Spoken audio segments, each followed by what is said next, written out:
Meu Senhor e meu Deus, creio firmemente que estás aqui, que me vês e que me ouves. Adoro-te com profunda reverência. Peço perdão dos meus pecados e graça para fazer com fruto este tempo de oração. Minha Mãe Imaculada, São José, meu Pai e Senhor, anjos da minha guarda, intercedai por mim. Falei há dias com uma pessoa que anda a tirar a carta de condução. Como acontece a tantos, começou pelo código e aproveitou as férias para estudar. Estudou, fez o exame e passou. E ficou muito contente. A primeira etapa estava vencida. Mas depois vieram as aulas de condução e um desafio. E disse-me, sabe, é a primeira vez que eu vou me sentar no lugar do condutor. Talvez cada um de nós também se lembre da primeira vez que se sentou ao volante. E com os pedais e o travão de mão. Todo um desafio. Este rapaz sentou-se ao volante e, passados alguns dias, começou a sentir-se confiante. Afinal, já se dava conta das regras, dos sinais, percebia a mecânica básica do carro. Até que um dia, à segunda ou à terceira aula, reparou que era o instrutor que dava ligeiros toques no volante que ele tinha ao lado, para orientar a trajetória do carro, ou para ajudá-lo na travagem, ou para lhe dar alguma indicação, algum sinal.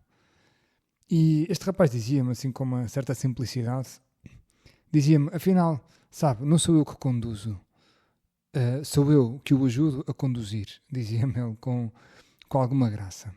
Sou eu que o ajudo a conduzir. Tenho estado a pensar, Jesus, nesta história, sobretudo depois de ler o Evangelho que a liturgia nos propõe hoje.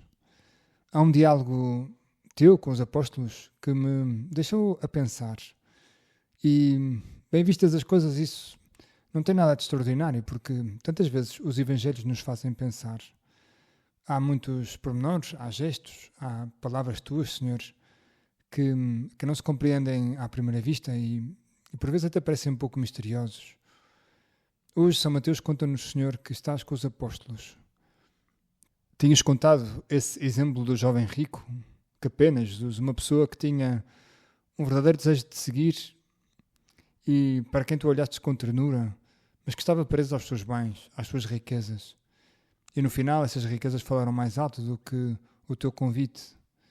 Imagino, Senhor, que quase te lamentaste com umas palavras tão fortes como aquelas que ouvimos hoje no Evangelho. Em verdade vos digo, dificilmente um rico entrará no reino dos céus. Repito-vos, é mais fácil passar um camelo pelo fundo de uma agulha do que um rico entrar no reino dos céus. Assim fala Jesus. E não o dizes apenas uma vez, repetes a ideia. Usas esta imagem impressionante para sublinhar o seu significado. E por isso os discípulos ficam até assustados e perguntam-te, então, quem poderá salvar-se? E tu respondes, aos homens isso é impossível, mas a Deus tudo é possível. Jesus, este diálogo chama-me muito a atenção. Não apenas pela força das tuas palavras, mas sobretudo pela pergunta dos apóstolos. Porque eles não te perguntam, então, como deixamos de ser ricos? Ou, Senhor, ensina-nos a ser pobres. Se o problema fosse simplesmente ser rico, isso seria uma pergunta lógica. Mas não. Eles perguntam, então, quem pode salvar-se? É uma pergunta curiosa. E a mim, Jesus, até pensei, está bem, para me salvar eu tenho que ser pobre. E se tivesse de fazer alguma pergunta, seria precisamente, Senhor, como é que se aprende a ser pobre? Mas os apóstolos perguntam-te outra coisa. Perguntam-te, quem pode salvar-se? E é aqui, Senhor, que se calhar na minha oração fiz uma hipótese. Talvez por trás dessa pergunta houvesse uma ideia inconsciente, a de que, de algum modo, era preciso ser rico para estar seguro.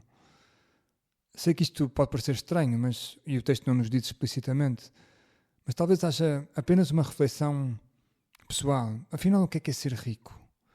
Podíamos dar muitas respostas, mas a primeira e aquela mais imediata é: a riqueza significa controlo, significa segurança. Ser rico é sentir que temos as coisas controladas, garantidas. O que é que oferecem as riquezas, os bens ou o dinheiro? Senhor, dão essa sensação de domínio sobre os acontecimentos. Quem tem muito dinheiro pode fazer as escolhas, não sei, até nas férias, olha, posso fazer aquele cruzeiro, posso fazer o caminho de Santiago, posso ir para um hotel de 5 estrelas, posso acampar, posso fazer planos, projetos, escolher o futuro. E quem possui muitos bens, por isso acredita no controle da própria vida. Isto dá uma noção de segurança. E o pobre, pelo contrário, dificilmente consegue planear muito. Muitas vezes a sua luta é chegar ao final do mês, é sobreviver. Não é ele que decide. São as circunstâncias que decidem por ele. Se entendemos a riqueza, Senhor, neste sentido, então este Evangelho pode iluminar muito a nossa vida. Senhor, se quero salvar-me, não posso ser rico, isto é, não posso viver convencido de que controlo tudo. Não posso querer dominar os acontecimentos, planear a minha própria salvação ou garantir que tudo acontece à minha maneira, como aquela música dos chutes e pontapés, à minha maneira.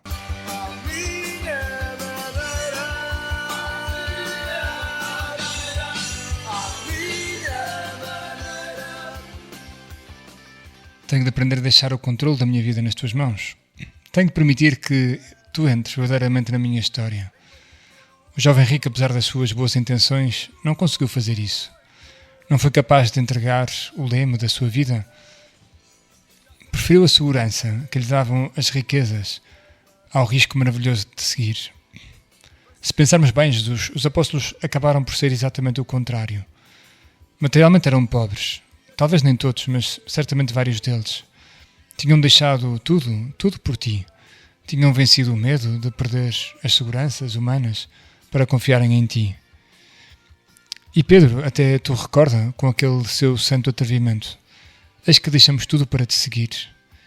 E tu, Jesus, reconheces isso e por isso prometes-lhe 100 vezes mais e a vida eterna. Ou seja, tu dizes a Pedro, tu és o verdadeiro rico. E penso, Jesus, quando eles te perguntavam quem pode salvar-se, talvez estejam a reconhecer uma verdade muito profunda. Todos nós procuramos riquezas. Todos procuramos seguranças. Todos procuramos controlo. Está-nos no sangue, de alguma maneira, não é? E colocamos a nossa confiança, grande ou pequena, nos bens, nas posses, nos projetos, nos planos, nos sonhos, nas previsões, até, segundo o próximo ano académico que está aí quase a começar. E muitas destas coisas são boas, mas podem acabar por nos fazer esquecer que só quando tu tomas conta da minha vida é que ela está verdadeiramente segura. O controle não é meu, é teu, Senhor. E tu ensinas-nos que este abandono, esta vida de entrega, não a aprendemos sozinho. Aprendemos-la olhando para ti. Talvez por isso respondas, aos homens isso é impossível, mas a Deus tudo é possível. Temos de aprender contigo, Senhor, aprender com a tua vida pobre, com a tua vida desprendida, com a tua vida totalmente abandonada nas mãos do Pai. E é isso que eu te peço agora. Ensina-nos a ser pobres, para sermos verdadeiramente ricos. Gosto de olhar assim para a virtude da pobreza. O problema não é simplesmente ter muito ou pouco. Entre os apóstolos havia pobres, mas também, se calhar, Mateus, que podia ter uma situação económica mais confortável. Não é essa a questão. A questão é, onde é que eu coloco a minha segurança? A pobreza, Senhor, o desprendimento vão-nos ensinando, pouco a pouco, a colocar a nossa confiança em Ti. Vão criando em nós a delicadeza de não te perder de vista, de não apoiar a nossa vida apenas nos bens, nos projetos, nos planos, nas posses, de não acreditar que conseguimos planear e controlar a nossa própria salvação. No fundo, Senhor, ajuda-me a deixar de querer guardar o controle da minha vida para mim e entregá-lo cada vez aos outros. Estas férias e o verão é sempre um bom momento para nós nos abandonarmos com coisas muito concretas, aceitar as coisas como estão planeadas. Se calhar o tempo não está como nós queríamos, a temperatura da água, a praia, as visitas, o plano de família, o restaurante. Pois, olha, quero-me desprender, Senhor, quero perder também o controlo. Senhor, os meus planos são importantes, mas o mais importante é fazer a Tua vontade. Às vezes, também, Senhor, o telemóvel dá-nos assim, uma ilusão de controlar tudo, notícias, e-mails, redes sociais, o trabalho. A pobreza no verão talvez também passe por deixá-lo um pouco de fora, desligá-lo durante as refeições. Ninguém perde nada por férias, deixar o telemóvel de lado e ganhar uma conversa com os filhos. Senhor, a pobreza de saber esperar, nas filas do aeroporto, no trânsito ou na praia, ou à espera da mesa, é não exigir que tudo aconteça imediatamente. Esperar sem irritação é um bom exercício de abandono em Deus. Partilhar, Senhor, também. Outro dos verbos para este verão, levar um lanche, partilhar as coisas. Antes de começarmos a comer, esperamos pelos outros. As crianças partilharem os brinquedos. A pobreza de transformar o isto é meu no isto pode servir aos outros. A pobreza de aceitar os limites da família. Claro que os defeitos aparecem mais à superfície, os defeitos das outras pessoas. A pobreza consiste precisamente em não querer que todos sejam à nossa medida. É abdicar da necessidade de ter sempre razão. E também, Senhor, a pobreza do meu tempo. A pobreza de reservar tempo para a oração, para ir à missa ao domingo, ou até à semana, se possível, rezar o terço. Senhor, Tu continuas a ser o centro da minha vida. Quero voltar a esse exemplo do início. Saber que és Tu, Senhor, que estás a conduzir a minha vida. Parece que na nossa vida de cristã nós tínhamos sempre que levar uma L, como tem esses carros de condução. O L de learning. E que quer dizer precisamente isso, que nós somos sempre aprendizes. Temos sempre que aprender de Ti. A pobreza, o desprendimento, a entrega. De Ti e da Tua Mãe. Ajuda-me, Senhor, ajuda-me, Nossa Senhora, a que estas férias eu saiba ser mais desprendido, mais entregue. Dou-te graças, meu Deus, pelos bons propósitos, afetos e inspirações que me comunicaste nesta meditação. Peço-te ajuda para os pôr em prática. Minha Mãe Imaculada, São José, meu Pai e Senhor, anjo da minha guarda, intercedei por mim.